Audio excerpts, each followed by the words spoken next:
Hi everyone, my name is Alyssa Espinoza, I'm Nick Coles. I'm Gabe Torres. I'm Gray Tuth. And I'm Richard Trewick. and we're going to present on our sales rep performance based on the data that we've been given. So before we decided who was going to be our star performers, who we thought was doing really well, and who we thought might need a little extra coaching, these are the questions that we had beforehand. So these might be able to give us a better idea of what direction to lead them into. And so a few of the questions were, what kind of industry are these sales reps in? So just to gain a better understanding of the market, what are they selling, how long is the sales cycle, and various other indications such as those, and who their customers are. So does each rep have a different industry? Is someone working in retail and then someone else is working in technology? Those are some things that we also need to know. And do they work with a specific spend range? So is someone working with small to medium-sized businesses and is someone else working with the larger businesses? That'll help us realize how to rank them when it comes to their order size. And then what incentives are already currently in place? So to figure out what's working and what we can add, we need to understand what's already in place. So are they already getting bonuses, or are they already getting trips based on if they can meet their quota? And then who our reps are. So if we could have a profile to learn what might drive them, how to incentivize them, and how they might react to certain coaching suggestions, I think that would be really important to know as well. And where they're at in the year. So we do know that they've been working for 65 days, and we understand that some of them have met their quota and some of them are falling a little bit short still. But something that would be really important to know is how long do they have left to meet that quota. And the last thing that we would like to know is what exactly they're expensing. So talk to them about how receptive they think their expenses are to their customers, because it's evident that the two big performers who are doing really well have a lot of expenses, and we want to ask them if that's something that they think is going to make or break the deal.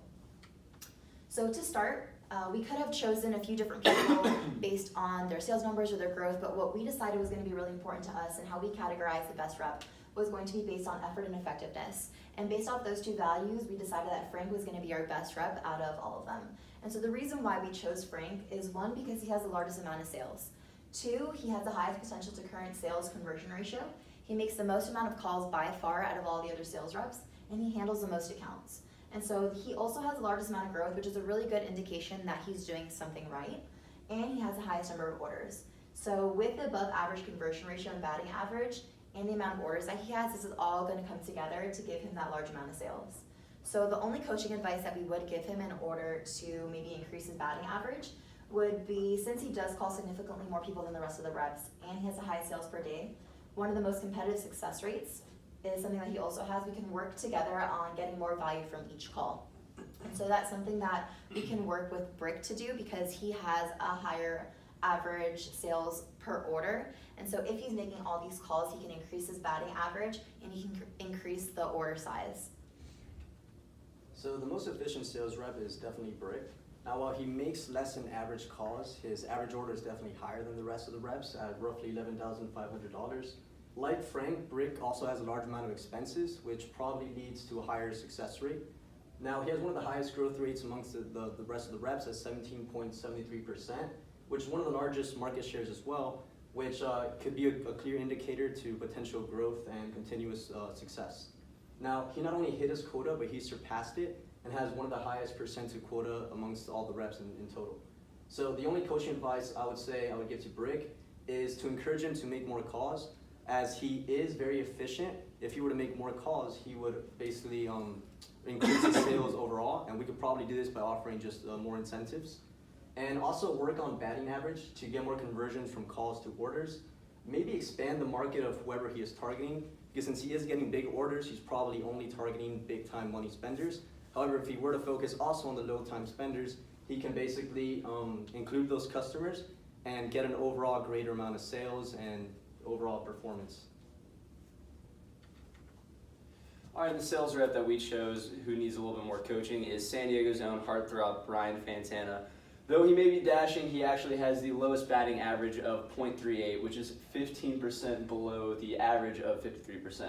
So because he has such a low average, he isn't quite at his quota yet, and because of that average, it's going to take him a little bit longer to reach his quota than other competing sales reps. He's making the average amount of sales calls, but he's not quite able to convert those sales calls into orders, which is an issue because he's not being quite as effective as he could be.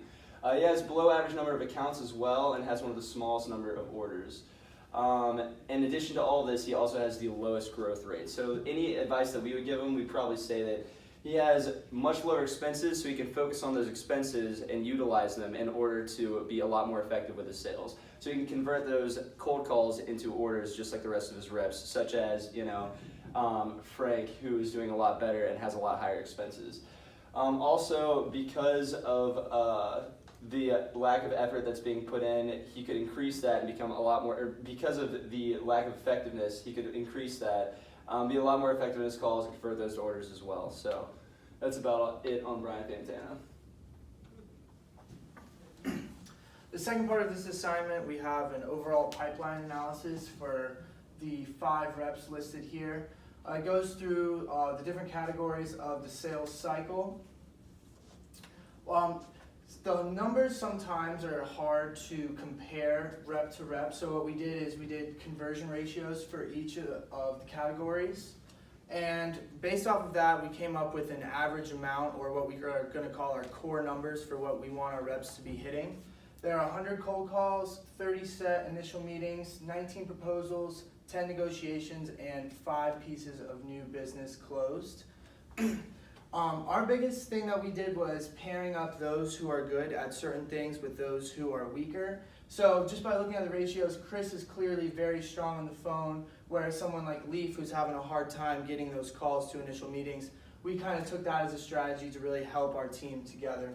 And with those numbers, we came up with 3 categories of how we're going to judge our reps. They are core performers, star performers, and the laggard performers. The first category are going to be the star performers.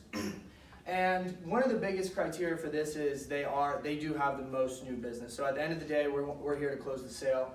Both Mike and Chris closed 6, which is 1 above the average of 5.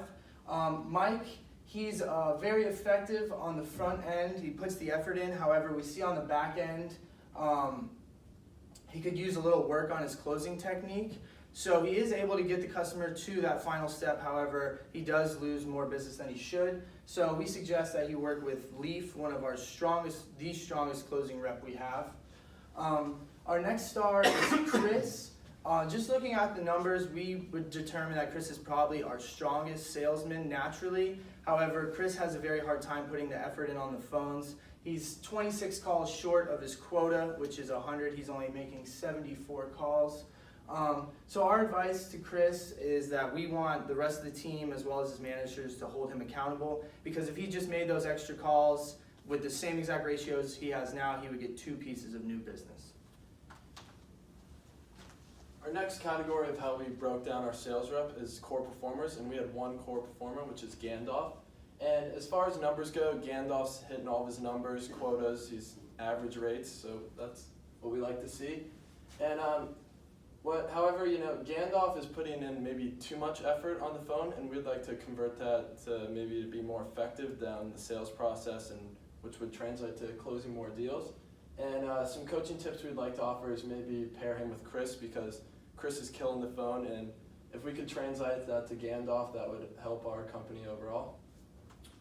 Our next category of how we broke down our sales reps is our laggards, and we had 2 of those. Our first is Leaf.